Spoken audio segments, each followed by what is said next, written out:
beginning of Revelation chapter 17. This section of Revelation is a new section. The book divides into various segments.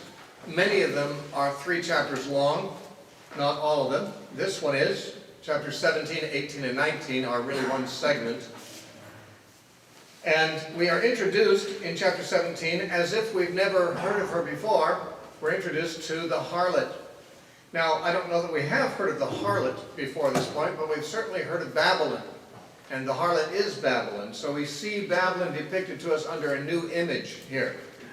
We encountered Babylon in chapter 14, the very first time, with the simple announcement in chapter 14, verse 8, when another angel followed, saying, Babylon is fallen, that great city, because she made all nations drink of the wine of the wrath of her fornication. Now we're going to find exactly the same announcements made in chapter 17 and 18. But the thing is, in chapter 17 and 18, we get a proper introduction.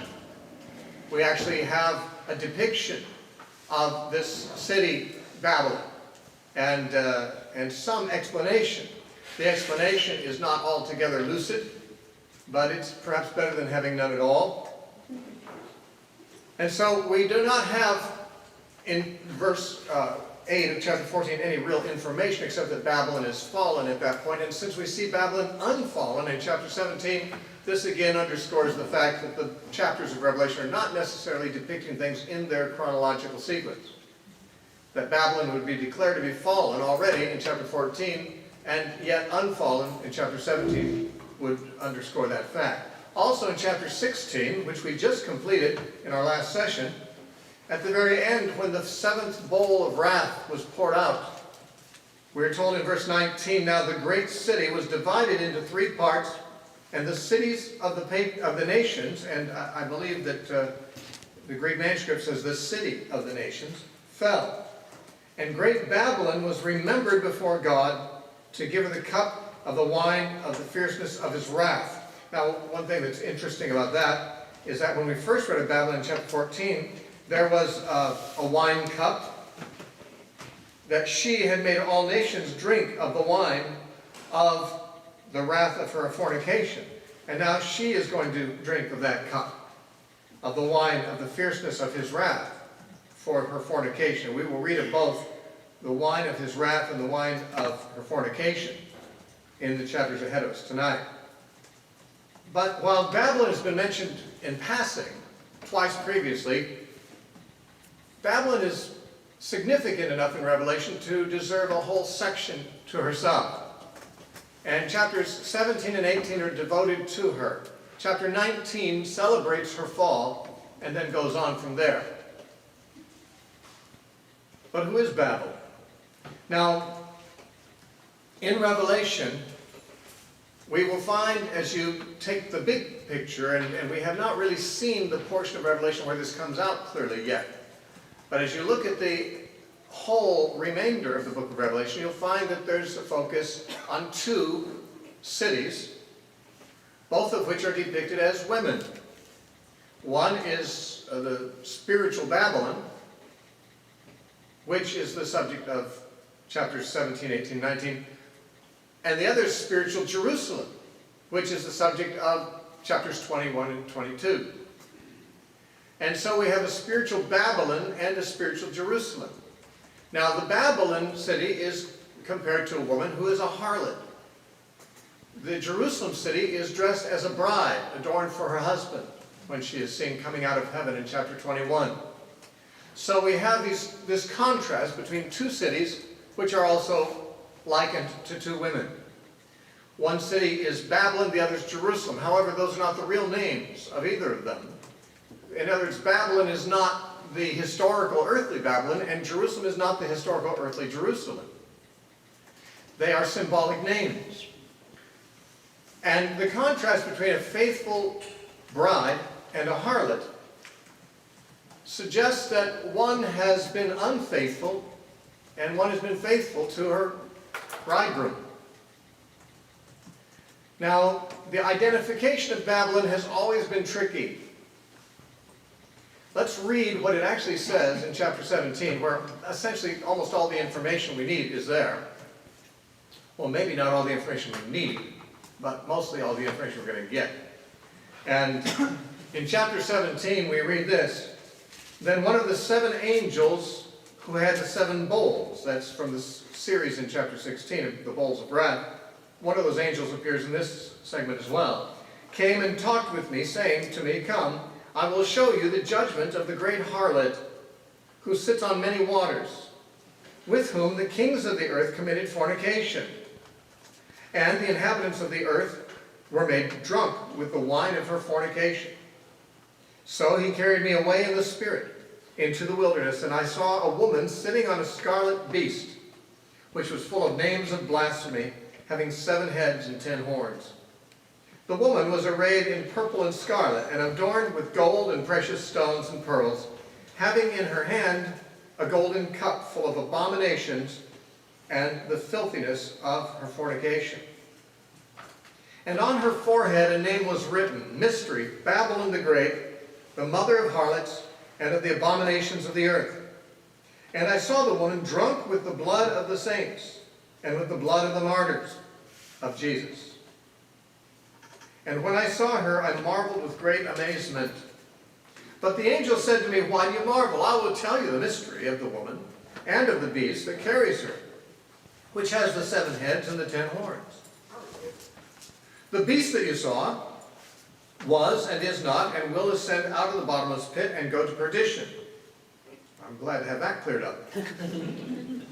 And those who dwell on the earth will marvel, whose names are not written in the book of life from the foundation of the world, when they see the beast that was and is not and yet is. Here is the mind which has wisdom. The 7 heads are 7 mountains on which the woman sits. There are also 7 kings. 5 have fallen, 1 is, and the other has not yet come. And when he comes, he must continue a short time. And the beast that was and is not is himself also the 8th, and is of the 7, and is going to perdition. The plot thickens. And the 10 horns which you saw are 10 kings who have received no kingdom as of yet, but they receive authority for 1 hour as kings with the beast. These are of one mind, and they will give their power and authority to the beast. These will make war with the Lamb, and the Lamb will overcome them. For he is Lord of lords and King of kings. Those who are with him are called, chosen, and faithful. And he said to me, The waters which you saw, where the harlot sits, are peoples, multitudes, nations, and tongues. And the 10 horns which you saw on the beast, these will hate the harlot, make her desolate and naked, eat her flesh, and burn her with fire. For God has put it into their hearts to fulfill his purpose, to be of one mind and to give their kingdom to the beast until the words of God are fulfilled. And the woman whom you saw is that great city, which reigns over the kings of the earth. Now, chapter 18 is a one long lament over the fall of Babylon. So we don't actually see her go down, but we are told in verse 16 that she will be hated and desolated and burned up and eaten by the 10 horns on the beast. And so I guess, although it says they will do that to her, I guess we're to assume that we've seen that happen now. And then in chapter 18, there is this lamentation, which is taken from passages in the Old Testament. The passages in the Old Testament are in their original setting about Babylon, about Tyre, about Edom, and about Sodom. Kind of mixed up together as a collage of phraseology and verses from these Old Testament passages, all now applied to this one city that has fallen. Now, what should we do with this information? The futurist view, of course, looks for a future identity of the harlot.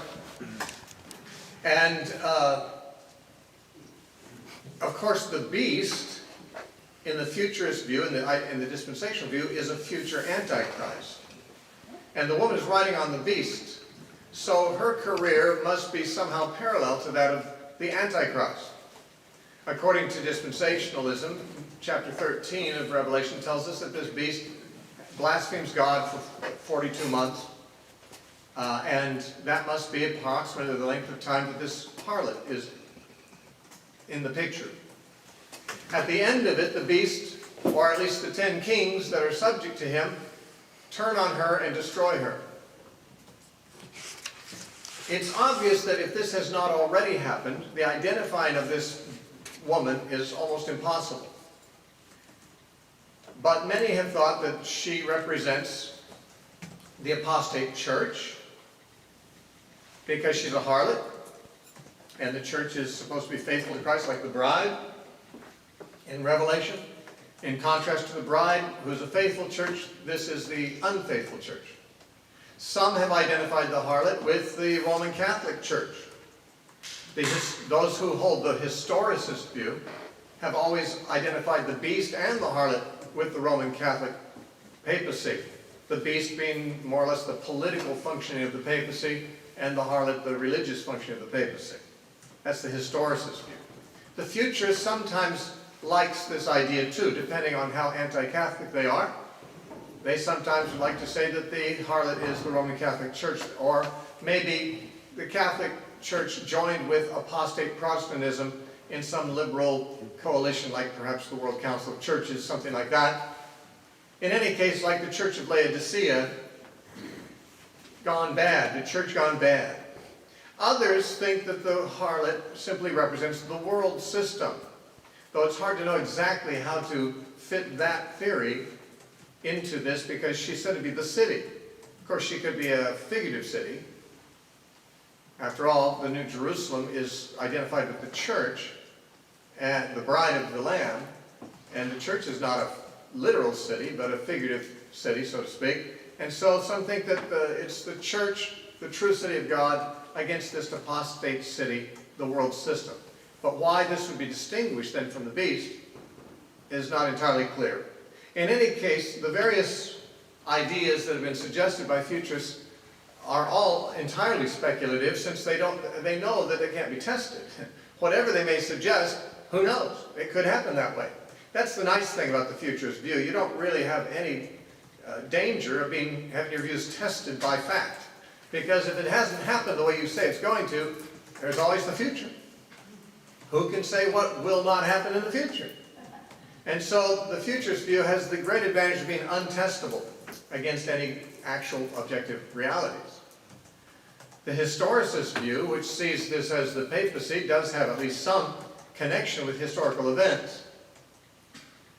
The idealist view tends to take the harlot as sort of the world system in general, the spirit of the world. But the preterist view, which holds that the book of Revelation is primarily about the fall of Jerusalem in AD 70, and the view that I've been essentially taking as we go through this, has had two different opposite views as to who the harlot is. One of the very popular views among preterists is that it is Rome. And good arguments can be made for it being Rome. For example, the last verse of chapter 17 says, "This is the great city which reigns over the kings of the earth." Certainly in John's day, and he does speak in the present tense, the city that could be said to rule over the kings of the earth was the city of Rome, the capital of the empire. And so many people think that that's the dead giveaway. This is a reference to Rome. Another thing about the city that seems to point to Rome is that in the lament, in chapter 18, it is frequently mentioned how much the merchants are deprived. If the fall of Rome would mean that all the business they did at the empire's capital is over.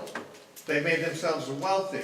Babylon is described as having a great deal of merchandise of gold and silver and precious stones and pearls and fine linen and purple and silk and scarlet and every kind of citron wood, every kind of object of ivory, every kind of object of most precious wood, bronze, iron, and marble, cinnamon, and incense. Obviously, an international trade seems to be centered here. And that was just reading from chapter 18, verse 12 and 13. But Rome in John's day might seem to be the best candidate there, although frankly Tyre would be even more so, more of a trade city than Rome. But since Tyre is not one of the contestants here, Rome would seem to be a contender. Also in chapter 18 and verse 20, it says, "Rejoice over her, O heaven, and you holy apostles and prophets, for God has avenged you on her." And it is said that Rome is the city that killed the apostles. And God, by causing this city to fall, is avenging the blood of the apostles. Paul and Peter both traditionally died in Rome. And perhaps other apostles, we don't know all of them where they died, but at least we know of 2 apostles that were killed in Rome. And therefore their blood would be avenged by the fall of Rome. Beyond this, we have a statement that Peter makes at the end of 1 Peter, where he's closing down his epistle in 1 Peter chapter 5, and he sends greetings to the churches to whom he has addressed the epistle. And he says to them in verse 13, 1 Peter 5:13, "She who is in Babylon, elect together with you, greets you, and so does Mark my son." Now, Peter is sending greetings from the church that he is with, where he is, sending it out to the churches in the regions to which this letter went. And he sends greetings from the church he's at. It says, "She who is in Babylon." That's a personification of the church in Babylon. Now, tradition has it that Peter spent his final years in Rome and died there. And if he speaks of the place where he's sending this letter from as Babylon, and he was in Rome, that would seem to say that the early Christians may have used Babylon as a code name for Rome. Although there are other theories, some think he was actually writing from the city of Babylon, which in the first century had a small population. We don't ever read of or have any traditions about Peter going up to that area to minister, but that doesn't mean he didn't. So we have Peter's reference to Babylon in a context that sounds like he's talking about Rome.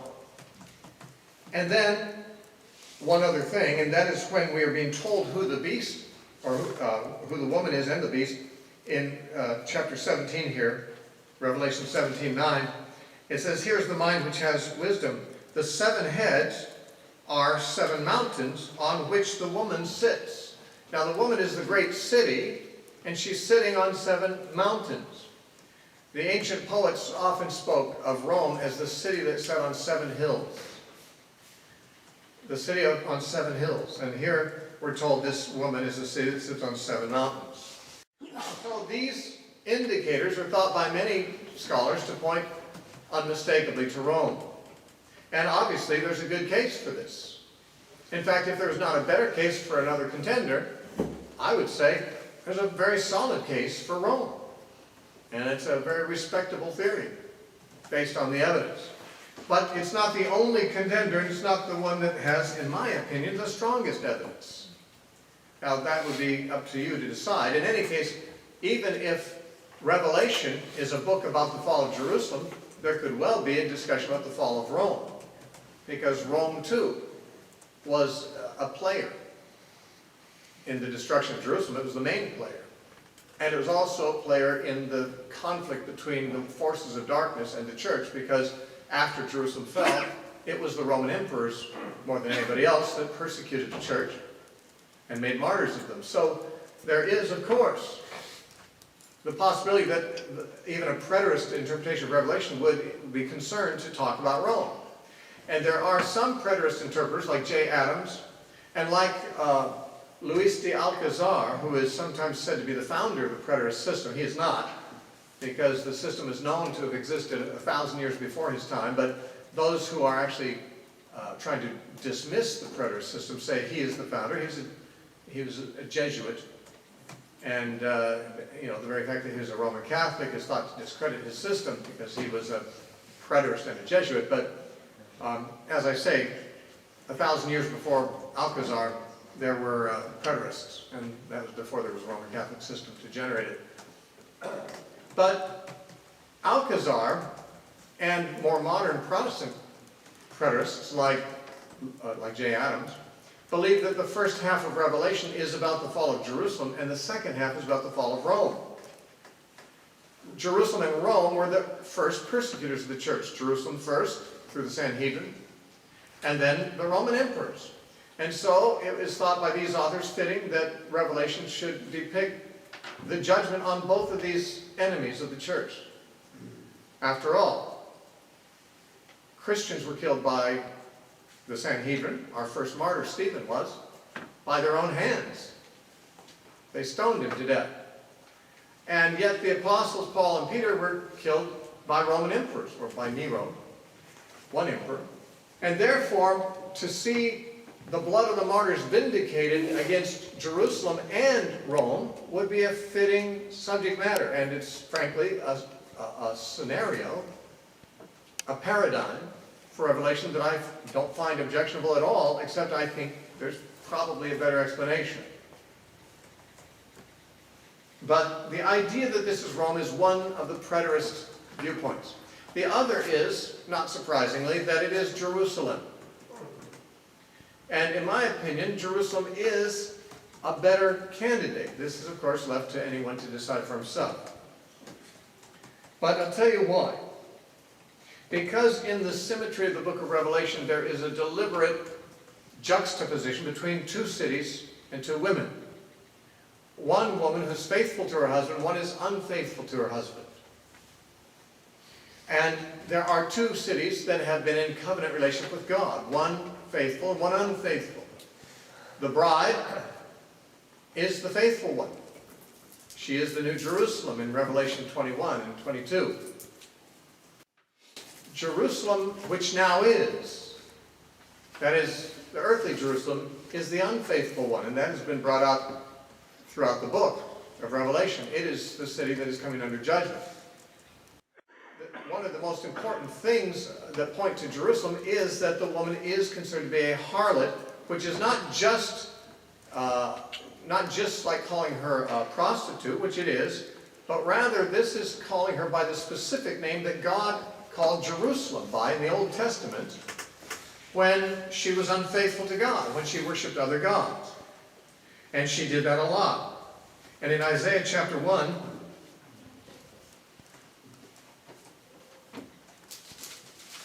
and verse 21,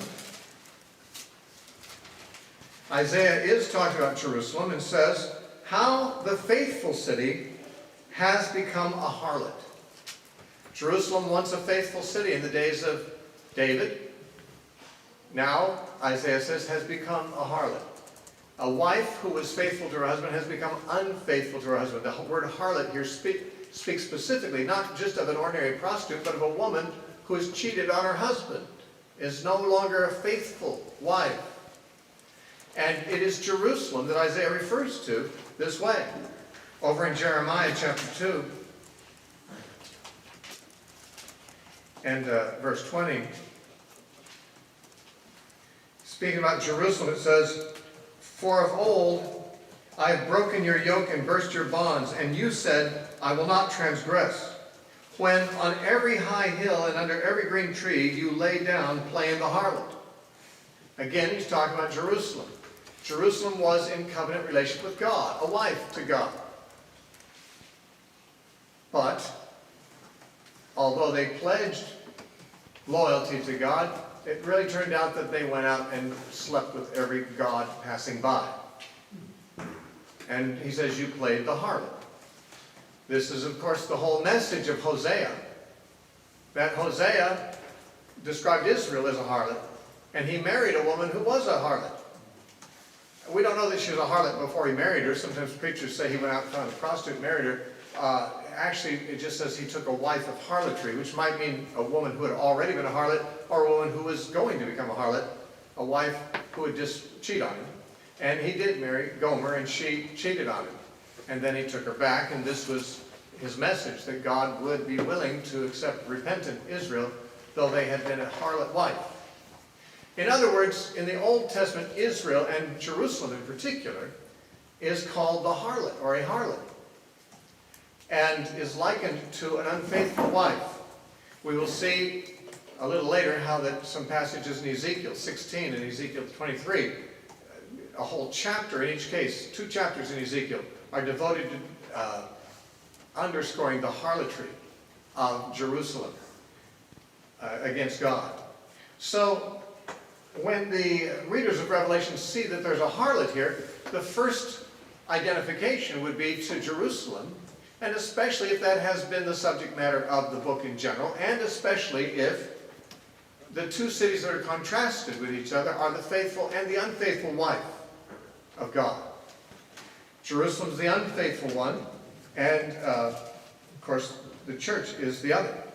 Now, what's more, since there are only these 2 cities in juxtaposition, to introduce another city would imbalance the whole picture. Not that it couldn't be done, but it's not like Revelation necessarily to throw in something that is not as symmetrical as that would throw things off. There's 2 cities focused on, Jerusalem and the church. And that is how it is. 2 women, 2 wives. And to throw Rome in there, see, Rome never really was married to God. So the fact that Rome worshipped other gods was not a matter of unfaithfulness to Yahweh. They never knew Yahweh. They never had a relationship with Yahweh. They never had a promise they made to Yahweh. The harlot is the one who cheated on Yahweh. And Rome, bad as they were, pagan as they were not violating any covenant relationship that they had with God. They were not an unfaithful wife because they had never been a wife to God. Now, also, the first time we heard the term that great city, or the great city, which we now hear again and again and again with reference to Babylon, was back in chapter 11. And in chapter 11, verse 8, which we have seen a number of times because it's such a key verse for understanding what Revelation is talking about. Revelation 11:8 says, "And their dead bodies," there's the 2 witnesses, "will lie in the street of the great city, which spiritually is called Sodom and Egypt, where also our Lord was crucified." Well, the fact that the Lord was crucified there identifies the city unmistakably as Jerusalem.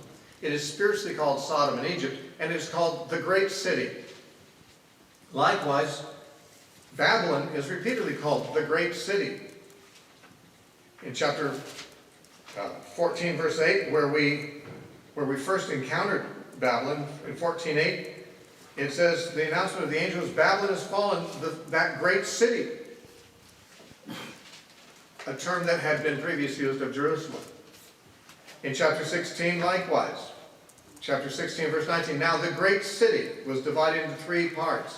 Great Babylon was remembered before God." When we get to the lament against Babylon, the reference to her as a great city is extremely frequently repeated. In chapter 18, for example, verse 10, "Alas, alas, that great city Babylon." And verse 16, saying, "Alas, alas, that great city." Verse 18, "What is like this great city?" Verse 19, "Alas, alas, that great city." And verse 21, "Thus with violence the great city Babylon." So the expression, "the great city," is always applied to Babylon, except the first time the term is used, where it's identified as a city that is symbolically called Sodom and Egypt, and perhaps Babylon too. After all, calling Jerusalem Babylon is no more out of line than calling it Sodom or Egypt. In fact, of course, we've said that the deliverance of the people of Israel from Egypt in the days of Moses and the deliverance of God's people from Babylon in the days of Cyrus both provide Old Testament paradigms for New Testament salvation. That the Exodus is a paradigm of Christ's deliverance of his people, which is why Moses and Elijah, when they appeared to Christ on the Mount of Transfiguration in Luke chapter 9, spoke to him, as it says in the Greek, of the Exodus that Jesus was about to accomplish in Jerusalem. Here's Moses, who led the children of Israel in the original Exodus, talking to Jesus about a second Exodus. Likewise, the exiles returning from Babylon is treated as another kind of an Exodus and another type and shadow of Christian salvation. So Egypt and Babylon are the 2 historical oppressors of the church, and the destruction of whoever it is being judged in the book of Revelation has repeatedly been likened to the judgment of Egypt because of the plagues. They're like the Egyptian plagues. The plagues in Revelation are mimicry of the Egyptian plagues. And the judgment on the city has also been likened to the judgment on Babylon. For example, the drying up of the river Euphrates to make way for the kings of the east. That's how Babylon fell historically. And now here, Babylon is the main paradigm. But that we are told that the Egypt character in the book is the city where our Lord was crucified. Babylon is another Egypt. And Jerusalem is, in the book, treated as Egypt and as Babylon, whereas the people of God who escape and are saved through Christ are like the Jews escaping from Egypt or from Babylon, either one. And that great city, then, is a term that is used for Jerusalem and for Babylon. Now, there's also this fact, and it sort of militates against Rome being Babylon. That is that the city is often said to fall very suddenly. For example, in chapter 18, verse 8, it says, "Therefore her plagues will come in one day." And verse 10, it says, "For in 1 hour your judgment has come." And likewise, verse 17, "For in 1 hour such great riches came to nothing." And in verse 19, "For in 1 hour she is made desolate." In 1 hour, 3 times it says in 1 hour, and 1 time it says in 1 day. This is said to be a sudden fall. Jerusalem did fall suddenly. Rome never has had a sudden fall. Rome kind of fell, of course. It succumbed to barbarian invasions, usually several waves of them over a period of decades. Rome kind of crumbled gradually over a period of decades from successive invasions from Vandals and Huns and Ostrogoths and so forth. And finally it fell in 476, but not suddenly. It wasn't like a one-day affair that surprised everybody. Jerusalem came down rather suddenly. The siege itself was only 5 months, but the breaching of the walls marked an exact day that Jerusalem was conquered and fell. And therefore, it seems with the suddenness that is emphasized here, Jerusalem makes somewhat more sense. But perhaps the most important identifier is the frequent reference to blood guilt. Because in chapter 17, verse 6, it says, "I saw the woman drunk with the blood of the saints and with the blood of the martyrs." And then in chapter 18, verse 20, it says, "Rejoice over her, O heaven, and you, holy apostles and prophets, for God has avenged you on her." Now true, a couple of the apostles at least were killed by Rome, but Jerusalem also was a killer of the saints and prophets and apostles. They didn't, with their own hands, kill James, but they encouraged Herod in that way, and he killed James. They also encouraged Herod to kill Peter, though Peter escaped. Herod, under the Sanhedrin's encouragement, arrested Peter, intending to kill him, but an angel sprang him out of jail and he got away. Also, of course, they killed Jesus, the apostle and high priest of our profession.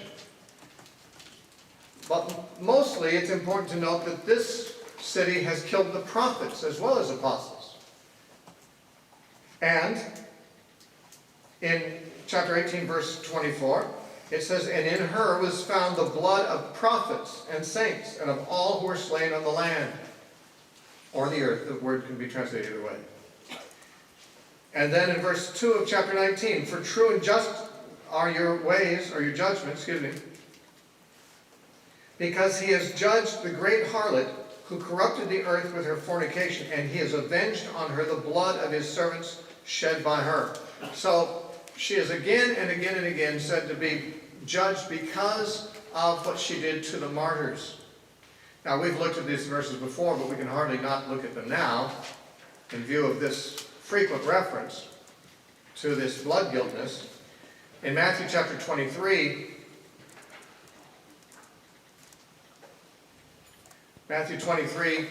we've seen this recently, so I hope you don't get tired of seeing it, but this is directly relevant to identifying the harlot.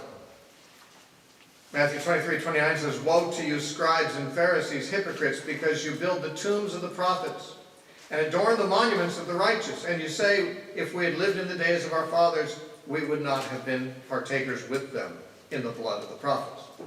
You know, as our fathers killed the prophets, we're kind of making up for it by decorating their tombs, making their tombs look pretty. We wouldn't have killed the prophets like our fathers did. He says, "Therefore your witness is against yourselves that you are the sons of those who murdered the prophets. You call them your fathers? Well, you are their sons. Fill up then the measure of your father's guilt. Serpents, brood of vipers, how can you escape the condemnation of hell," or Gehenna? "Therefore indeed I send you prophets, wise men, and scribes. Some of them you will kill and crucify. Some of them you will scourge in your synagogues and persecute from city to city." This is Jerusalem, and these are the people that Jesus sends them, that include apostles. "And on you may come all the righteous blood shed on the earth, from the blood of righteous Abel to the blood of Zechariah the son of Berechiah, whom you murdered between the temple and the altar. Assuredly I say to you, all these things will come on this generation." He's saying, you, Jerusalem, have killed the prophets, and you're going to kill the ones I send you, including the apostles I send you, and all that blood guilt from all time, from Abel on, is going to come on this generation, and it did. So the destruction of Jerusalem is emphatically said by Jesus to be the punishment for the blood of all the saints and prophets. And that is what is again and again said of this woman. Now what do we do with these matters where it looked like it was Rome? Especially chapter 17, verse 18, where it says, "The woman whom you saw is that great city which reigns over the kings of the earth." Well, I've mentioned before, the expression kings of the earth can be translated the rulers of the land, meaning the land of Israel. And this very expression is used to mean that. Kings of the earth, the same expression in Greek, is found in Acts chapter 4, verses 26 and 27. We've looked at it before. We won't turn there again now for lack of time. There the apostles actually quoted Psalm 2, which used this expression, the kings of the earth, and the apostle said, this is referring to Pontius Pilate, Herod, the Jews and the Gentiles who crucified Christ. That would be the Sanhedrin and the Roman authorities. These were what? The rulers of the land of Israel. The kings of the earth, therefore, is a term that the apostles identify with the rulers of Israel, the rulers of the land. And the city that rules over the rulers of the land is certainly Jerusalem, the capital city. But what about the reference to the merchandise and all the merchants weeping over the loss of this city? Well, it's true, there are some cities that this description would fit more admirably, but it's not saying that this city was the only or the most luxurious city or the wealthiest or the busiest trading center. It's just saying that people from all over the world had gotten rich trading with her, and that is true. Jerusalem and almost all the major big cities probably had made a lot of money through merchandise. And Jerusalem had, we know that. Josephus describes all the wares that were available for sale in the city. And so there's no reason to think that merchants would not find themselves deprived of trading opportunities with this city out of the way. What about Peter calling Rome Babylon? Well, we don't know for sure that he did. We know he spoke of Babylon, and it may be he was talking about Rome. And if he was, that's fine. Peter didn't write Revelation. Peter might well have thought Rome was very much of a new Babylon. But it doesn't mean that he was commenting on the book of Revelation or telling us how, whether or not another city might be likewise a new Babylon. In the case of Revelation, we need to actually identify Babylon from internal evidence of how the flow of the book is going and what is being said about Jerusalem and so forth previously that might influence us to see whether this is Babylon. Now what about the 7 mountains? In verse 9 of chapter 17, here's the 7 heads are 7 mountains on which the woman sits. Well, it's true that Rome is said to be the city that sits on 7 hills, and this may be a reference to those 7 hills.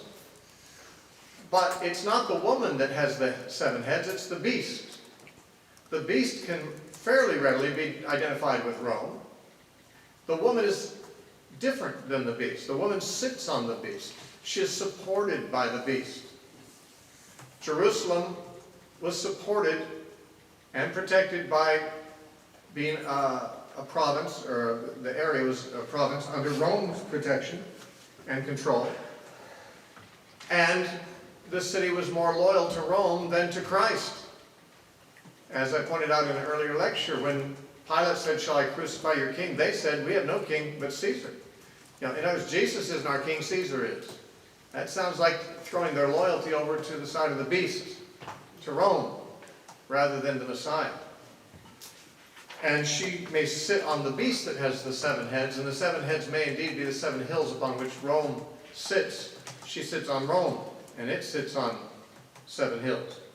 Anyway, these are some of the thoughts that might guide our inquiry. I personally favor the Jerusalem identification. Many would favor the Rome identification. I think, on balance, the Jerusalem identification is somewhat stronger. Let's read it. Well, let's look at it. We've already talked about much of what's in it. The woman is a harlot. She's sitting on the beast. The beast is, of course, the same beast we've seen previously in chapter 13. He's got 7 heads and 10 horns, kind of a dead giveaway. In this case, he is said to be a scarlet beast. The color of the beast was not mentioned previously in chapter 13, but it's clearly the same beast. The one in chapter 13 was not. It's said to be a different color than scarlet. And in verse 5, it says, "On her forehead a name was written." Now, earlier, in chapter 14, verse 1, it says, "I looked, and behold, the Lamb standing on Mount Zion, and with him 144,000, having his Father's name written on their foreheads." So, we identified as the faithful remnant in Jerusalem who escaped before the Romans destroyed the city, which we know happened. The church in Jerusalem escaped. They were the ones with the Father's name on their forehead. The rest of the city that did not escape had another name written on their forehead. And it would appear that that name was not the name of God, but the name of Babylon. Its new identity after rejecting the Messiah. And we see in verse 6, she was drunk with the blood of the martyrs. Now the angel claims to tell what the mystery is, but it's not at all clear. But there are some things that become more clear because, some things are going to remain unclear, frankly. This passage, verses 7 through 11, is truly one of the most difficult passages to decipher. Partly because symbols do double duty. For example, the 7 heads are 7 mountains, and they are 7 kings. So I hear one set of symbols represents 2 seemingly entirely different things at the same time. So this tells us this is going to be a rather complex thing if a single symbol can mean 2 different things simultaneously. 7 mountains and 7 kings. Of course, mountains can represent kingdoms because in the Old Testament that is sometimes the case. A mountain is a symbol for a kingdom. And maybe that's how we're to understand the 7 kings. Not so much kings as kingdoms. One of the popular ways that preterists understand the 7 kings is to see them as the 7 emperors. He says, 5 have fallen, 1 now is. That's the 6th is now, and the 7th is not yet come. And so there were, in fact, 5 emperors prior to Nero. There was Julius Caesar, there was Caesar Augustus, there was Caligula, there was Claudius, and I'm leaving. Tiberius was after Augustus was Tiberius, and then Caligula, then Claudius, and then there was Nero. So Nero was the 6th of the emperors, and if 5 had fallen and 1 now is, that would mean that Nero was the one that now, at the time of writing, was the emperor. This is a good possibility. I believe it is in fact true. However, another way of seeing those kings would be to see them as kingdoms, as Daniel sometimes refers to different empires as kings. And it could be that the 5 that are fallen were the 5 kingdoms that had risen and fallen before Rome did. Egypt, Assyria, Babylon, Media-Persia, and Greece. These 5 empires had risen and ruled the general area independently of each other at different times, serially. and now Rome was the sixth. And John might be saying the sixth king now is. That's the Roman Empire. In which case he's not telling us anything about which emperor is reigning. But in any case, we're told about the ones after the present emperor. This is what is confusing here.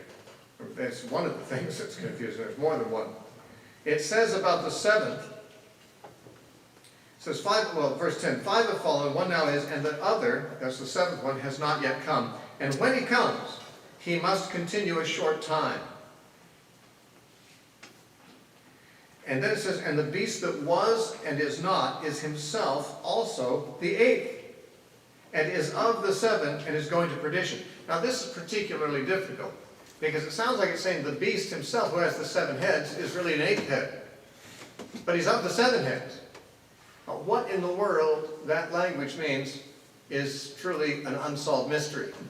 But some think that Nero is the 6th king, and the 7th one would be Galba.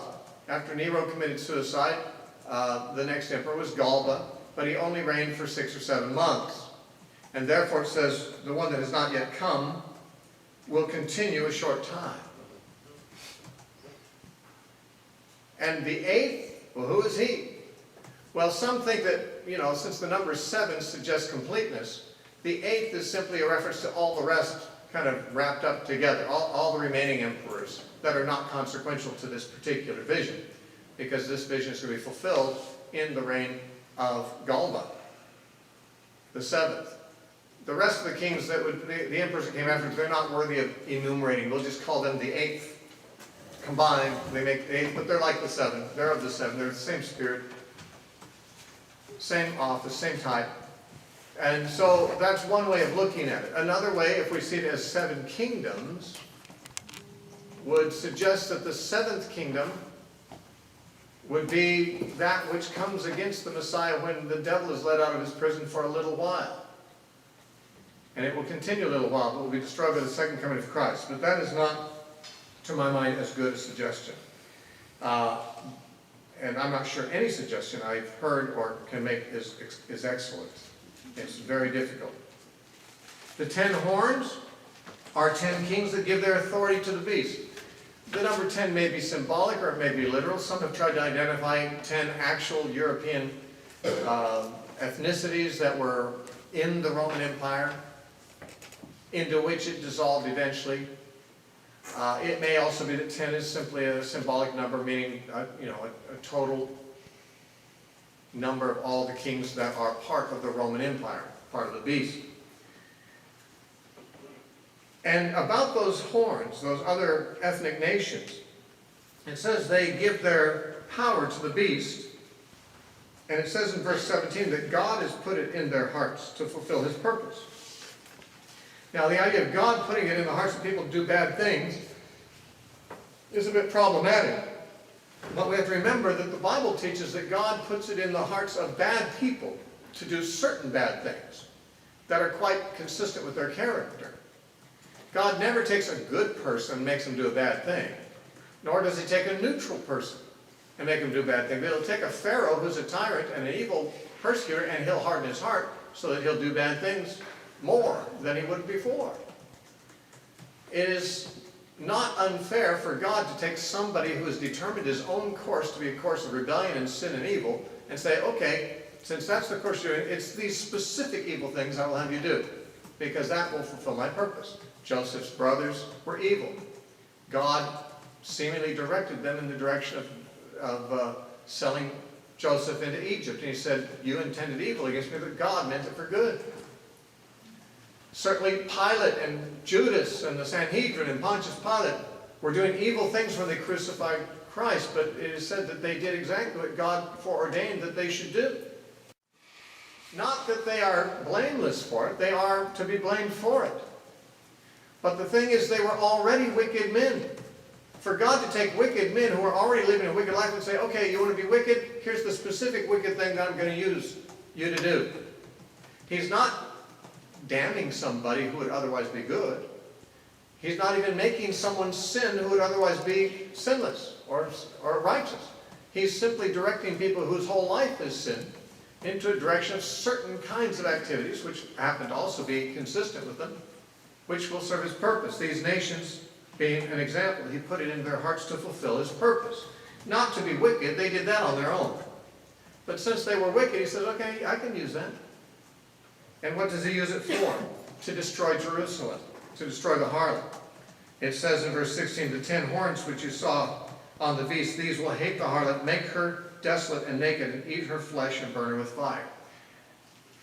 Rome, again, the fall of Rome doesn't seem to fit this so well, although some people would say it does. They'd say the 10 horns would include the barbaric nations that came against Rome, but there's a problem there.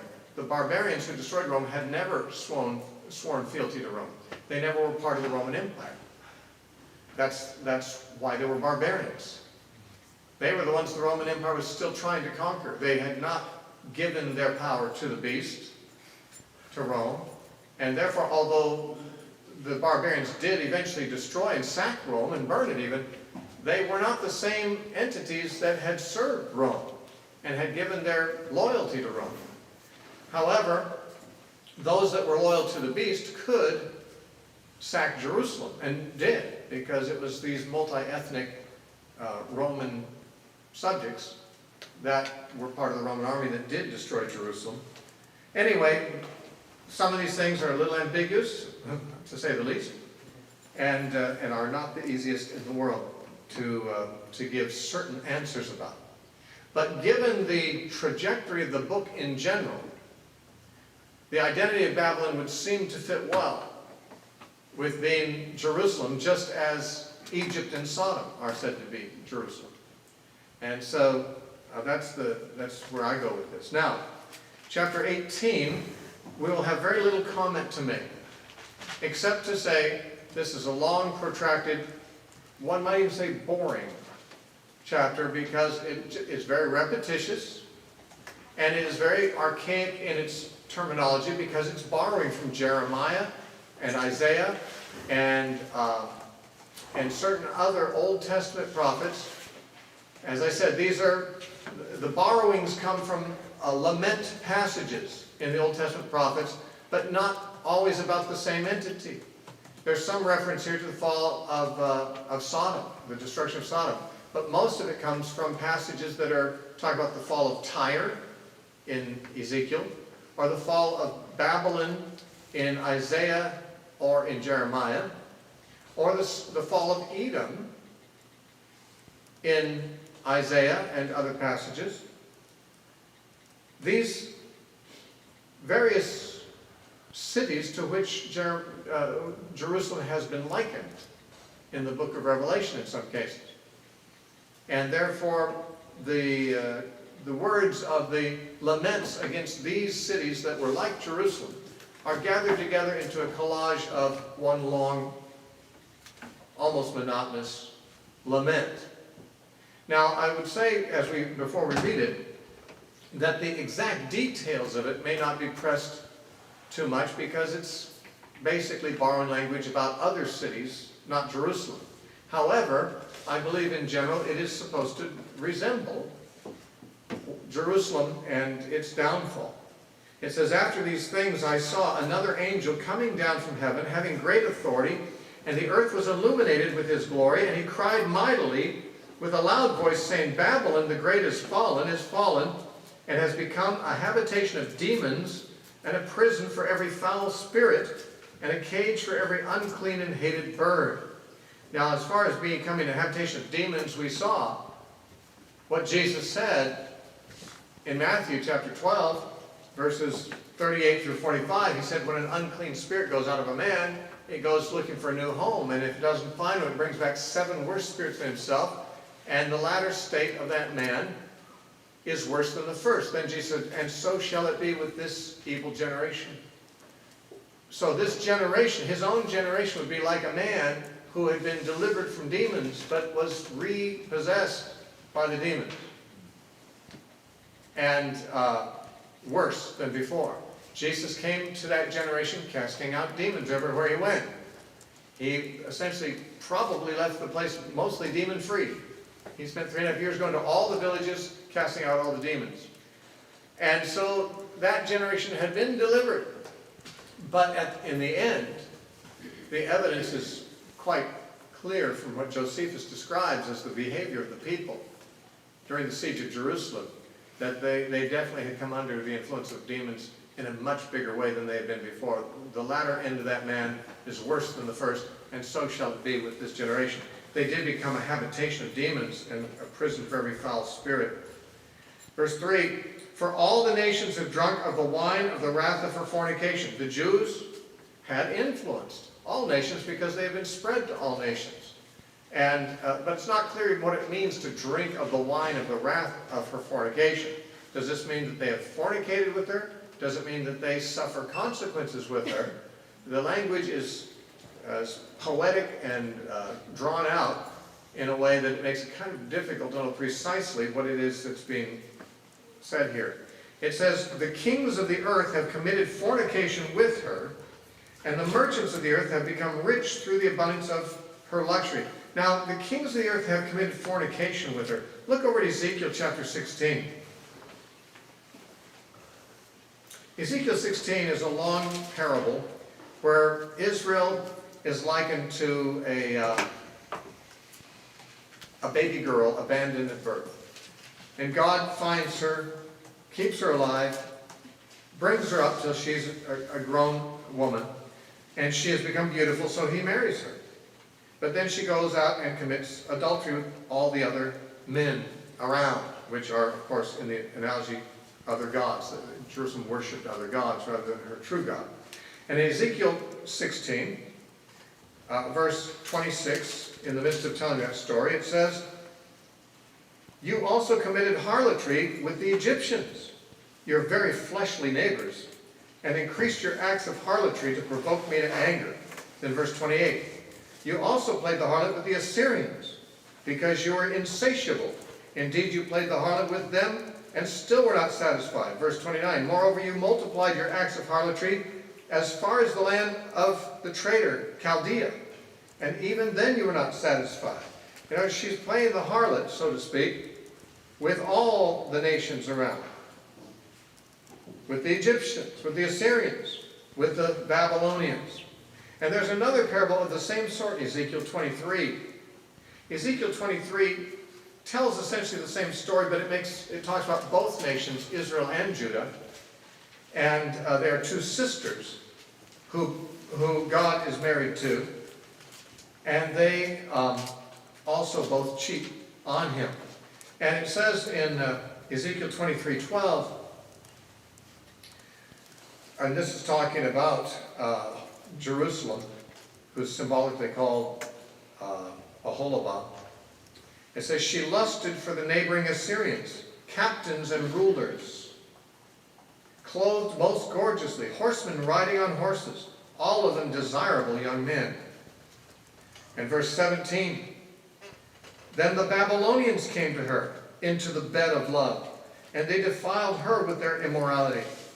So she was defiled by them and alienated herself from them. Then verse 19, yet she multiplied her harlotry in calling to remembrance the days of her youth when she had played the harlot in the land of Egypt.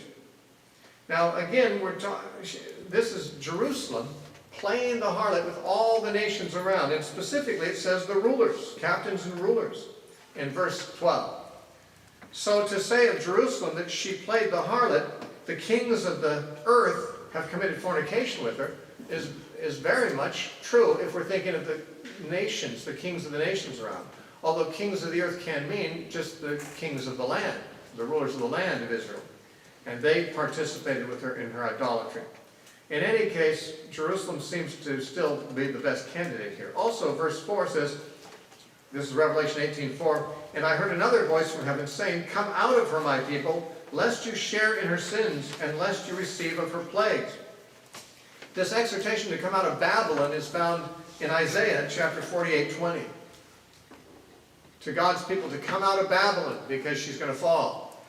Isaiah 48:20. It's also found in Jeremiah 50 in verse 8. It's also found in Jeremiah 51 verse 6. It's also found in Jesus' teaching in Luke 21, When you see Jerusalem surrounded by armies, flee from her. The Christians did flee from Jerusalem to escape its fall, just as the people from Babylon were told to flee. But you know what? Christians didn't flee from Rome before it fell. In fact, they stayed and took over. Rome became Christian, essentially. And the Christians didn't flee from Rome when it fell. So to call the Christians to flee from her would fit Jerusalem, because its downfall would have killed the Christians in it if they had stayed. But the fall of Rome did not result in the death or particular endangerment of the church as a group. So again, I'm thinking this is Jerusalem. Verse 5, for her sins have reached to heaven, and God has remembered her iniquities. Render to her just as she rendered to you. Repay her double according to her works, and the cup which she has mixed for her double. In the measure that she glorified herself and lived luxuriously, in the same measure give her torment and sorrow. For she says in her heart, I sit as a queen, I'm no widow, and will not see sorrow. Therefore her plagues will come in one day, death and mourning and famine, and she will be utterly burned with fire. For strong is the Lord who judges her. And now we read of the lament of certain groups of people who are sorry to see her go. The first are the kings of the earth, or perhaps the rulers of the land of Israel. The kings of the earth, or of the land, who committed fornication and lived luxuriously with her, will weep and lament for her when they see the smoke of her burning, standing at a distance for fear of her torment, saying, Alas, alas, that great city Babylon, that mighty city, for in 1 hour your judgment has come. And then all the merchants of the earth, or of the land, will weep and mourn over her. All the merchants in Israel, no doubt, did their business in Jerusalem. And they are now mourning over her, weeping and mourning, just as the kings of the land did. For no one buys her merchandise anymore. Merchandise of gold and silver and precious stones and pearls and fine linen and purple and silk and scarlet and every kind of citron wood, every kind of object of ivory, every kind of object of most precious wood, bronze, iron, and marble, and cinnamon, and incense, fragrant oil and frankincense, wine and oil, fine flour and wheat, cattle and sheep, horses and chariots, and the bodies and souls of men. Apparently slave trade as well. And the souls of men, it's hard to know exactly what that is, except to say perhaps she was corrupting people inwardly as well as selling people physically into slavery. And the fruit that your soul longed for has gone from you, and all the things which are rich and splendid have gone from you, and you shall find them no more at all. The merchants of these things who became rich by her will stand at a distance for fear of her torment, weeping and wailing, and saying, Alas, alas, that great city that was clothed in fine linen, purple, scarlet, and adorned with gold and precious stones and pearls.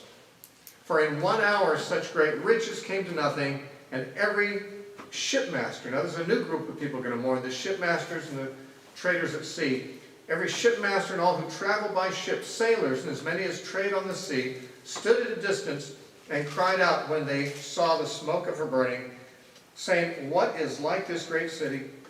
And they threw dust on their heads and cried out, weeping and wailing, and saying, Alas, alas, that great city in which all who had ships on the sea became rich by her wealth.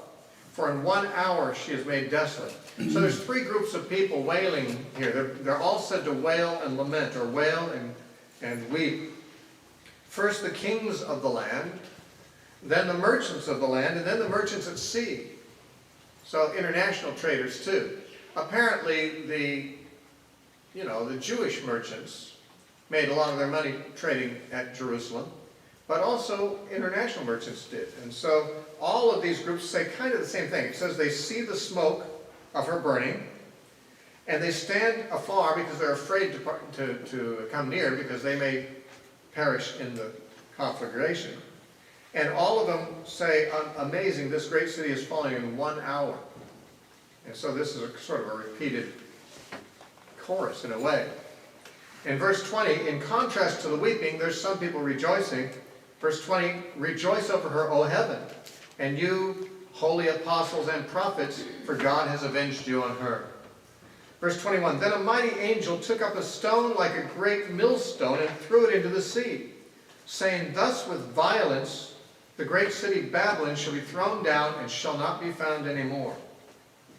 This, of course, resembles what happened at the end of Jeremiah 52, where Jeremiah gave instructions to have a scroll that contained the judgments against Babylon, tied to a stone and thrown into the Euphrates River with the announcement, thus shall Babylon fall and rise no more. It'll sink and rise no more. So throwing this stone into the sea is very much like throwing that stone with the scroll attached to it in the river Euphrates, and the same kind of announcement given. Babylon's down, they're not getting back up again. And by the way, Jerusalem did fall and has not really risen again. Sure, there's a city over there, but it doesn't have a temple. It's not a religious center at all for God's people. Never will be again. It was once the queen of the cities of the earth because it was God's wife. That's not happening again. It's down, it's sunk. It's not going to rise again. Rome, on the other hand, fell, but it's still going strong. Has been going strong pretty much ever since it was founded, since the days of Romulus and Remus. Now, the announcement is made in verse 22, the sound of the harpists, musicians, flutists, and trumpeters shall not be heard in you anymore, and no craftsman of any craft shall be found in you anymore. And the sound of the millstone shall not be heard in you anymore. In fact, all these ordinary peaceful trades and so forth will not be happening there anymore. The light of the lamp shall not shine in you anymore. The voice of the bridegroom and the bride shall not be heard in you anymore. There are still people getting married in Rome, but there were not in Jerusalem. There are now people getting married in Jerusalem, but after Jerusalem fell, there weren't any for a long time. Hundreds of years, over 1,000 years. And the light of the lamp shall not shine, it says. The bridegroom's voice will not be heard there. No weddings. And your merchants were the great men of the earth, for by your sorcery all the nations were deceived. So all the nations were corrupted by the compromise made by Judaism, which actually became corrupted. Originally it was God's religion, but it became Talmudism. It became man's tradition. Jesus actually condemned those Jewish leaders for following traditions of men instead of God. It's like they've fallen away into sorcery. By the way, Kabbalism, I suppose, could be in some respects resembling sorcery. Kabbalah is mysticism, and I don't know whether it has magic and such in it, but that might even be considered to be what they replaced real Judaism with. Many Jews, not all, have gone into the Kabbalah. And in her was found the blood of prophets and saints and of all who were slain in the land. Now, I suppose this is the place we will stop. I actually wanted to go on into chapter 19 and complete it, but I don't have time tonight. But it, of course, does continue here into the early part of chapter 19. And after all this singing and lamenting and so forth about Babylon dies down, in chapter 19 we'll see that there's rejoicing over the marriage of the Lamb because his wife has made herself ready. And so there's the wedding supper of the Lamb in verses 8 and 9 of chapter 19. So this is in direct contrast, of course, to the harlot. And it's interesting that the harlot had to be executed, as it was, for her harlotry before this wedding could take place. Why? Because God won't have two wives at the same time. His harlot wife is subjected to the penalties that fall upon adultery under the law. And then God can marry another. And that is the church, the bride we see here. And we will have to wait until tomorrow to actually get into that chapter, much as I would like to do so tonight. It's gotten too late, so we'll stop there.